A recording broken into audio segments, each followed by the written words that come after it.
how have you tried to minimize the barriers to get started with exercise with Future, as opposed to with Billionaires? They already are motivated. They want to go on exercise, and they want to be better just because they're already self-motivated. As somebody who's not self-motivated, they may need a little bit more push. So are there things that you guys tried to decrease or slash barriers so people can get started sooner and easier?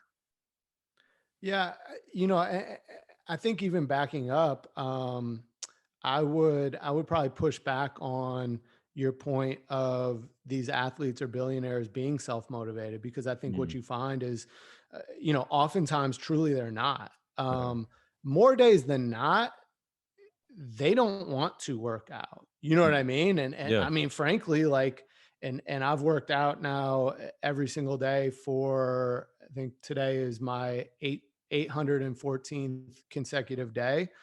I would say of those, maybe a handful I actually wanted to work out, Well, it's not and it. It may not be like, obviously you want to work up. I think sometimes early people who get into exercise, that can be their like viewpoint. Like they're like, oh, these people are already self yeah, motivated. Like they absolutely. have everything going for them. Like Hmm. they have all the resources accessible. But I think, like as you're pointing out, like they don't always want to work out. Even athletes, right? Yeah.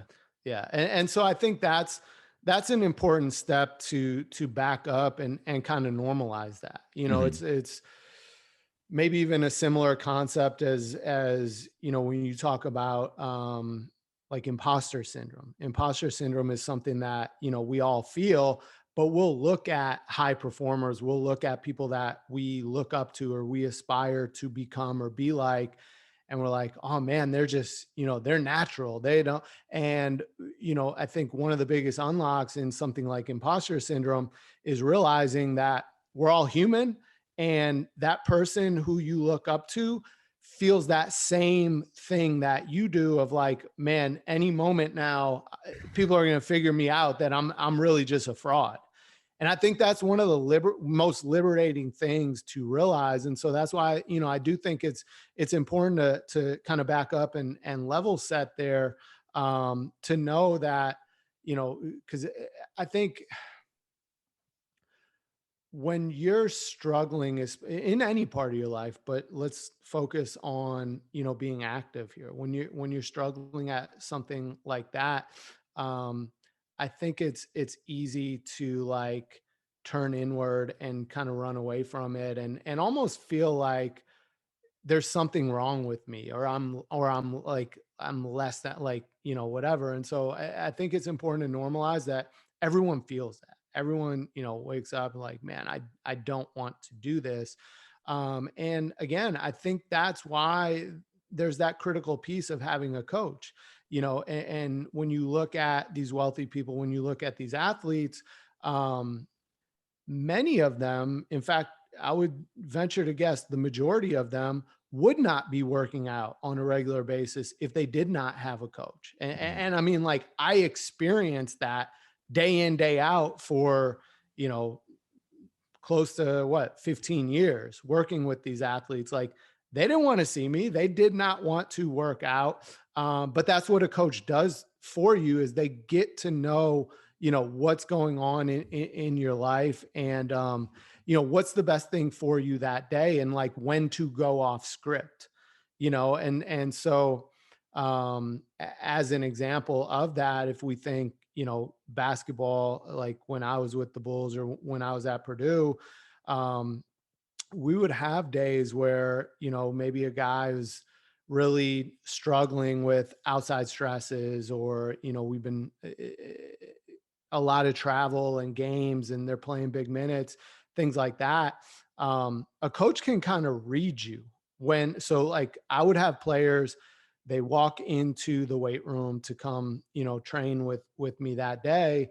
And the very first thing that I'm doing is I'm reading them. I'm looking at how are they even walking into, how are they presenting themselves, really truly to the world, but how are they walking into this environment in the weight room, especially, as compared to how would they typically be, and is it sort of out of character for them? So if it's someone who's normally pretty like upbeat, boisterous, extroverted, loud, jovial, and all of a sudden they're walking in and they're moving really slow, and their head is down and they're quiet and they don't want to talk to anybody.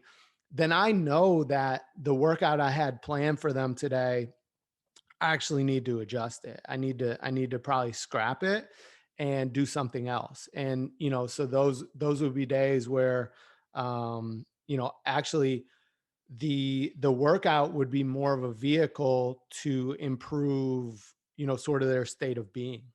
And so my sole goal from that moment when I'd see somebody like that is, let me get them, restore them back to kind of their sense of normal, or as much as I can. And so now, um, laughter actually became the goal.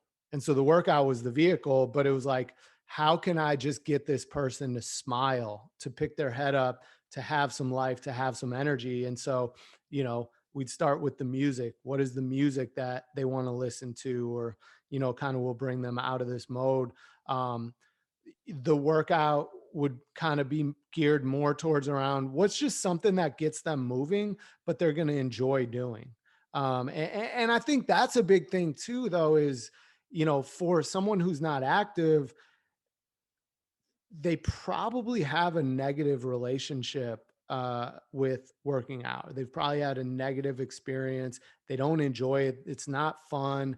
And they view it as like, it can't be fun. And so, like, if it's not fun, if there's nothing enjoyable, rewarding to it, why would you continue to do that? And so I think, one, like, it's okay to, especially starting out, make it fun, make it things that you enjoy doing, make it things that you have confidence doing, and things like that. And so, you know, I think that's one of the pieces where, again, if we go back on level setting, it is like, you might think it's a small thing, but it's a really big thing that these pro athletes and billionaires have a coach, because that's what they're doing with them more often than not, Mhm. and they're supporting them to do it. Or, I'll hop in the workout with a guy, which is going to, just having that partner, having that support, is a very real thing. And then there's an element of those days where you don't want to work out.